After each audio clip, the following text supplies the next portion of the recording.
Poverty is a public health crisis.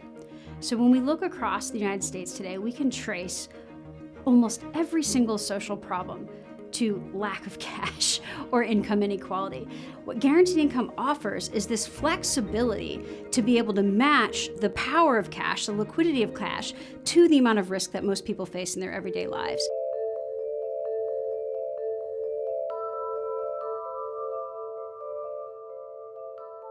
My name is Amy Castro, and I'm an associate professor at the School of Social Policy and Practice here at the University of Pennsylvania. I'm also the co-founder of the Center for Guaranteed Income Research. So a guaranteed income is part of this broader umbrella of unconditional cash. And with guaranteed income, it's money that you receive, no strings attached. You don't have to do anything to receive it. You simply receive it for being human. Now, sometimes people confuse the concept of guaranteed income with universal basic income or basic income. Unlike those two things, guaranteed income is not enough money to live off of, but it's unconditional. It's typically provided in increments of about $500 a month to $1,000 a month, and it's time limited.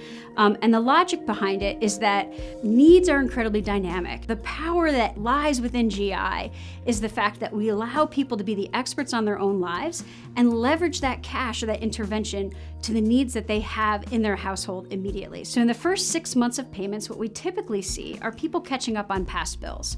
They're paying for groceries, they're paying for back utilities, they're paying off debt, they're creating stability.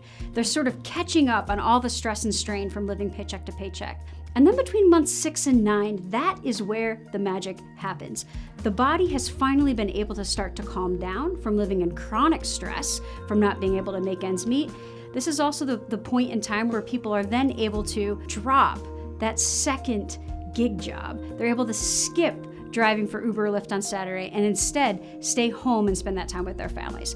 And then second, they often use that time to search for stronger employment opportunities or jobs that are more conducive to family life. And it's a way of reimagining the social contract in such a way to say there ought to be a floor that we do not let our fellow human beings fall beneath. And that is our starting point. So instead of saying, how well is this going to perform for the economy? We start instead by saying, how well is this going to perform for human beings? How is this going to relate to human flourishing and human rights?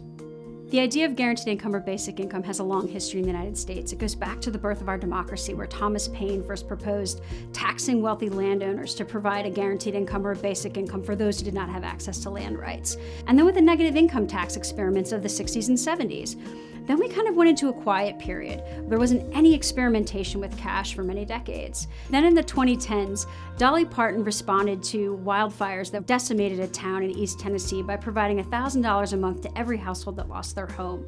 This really kicked off the third wave of experimentation with guaranteed income here in the United States. When we started this work in 2018, there were just 5 projects around the United States looking at guaranteed income or unconditional cash. Fast forward to now, there's over 150 pilots or demonstrations happening around the United States. 38 of those are located here at the Center for Guaranteed Income Research at the University of Pennsylvania, which begs the question, why now? Why is this an idea whose time has come? The average American still has not recovered from the Great Recession and still has not recovered from the economic fallout of the pandemic. People are desperate to find new ways to address poverty, income volatility, and income inequality. While guaranteed income is not a silver bullet, we know that what it does is it provides families a concrete way to meet their needs in the present. It also creates opportunities for them to have alternative pathways for decision-making and hope for the future.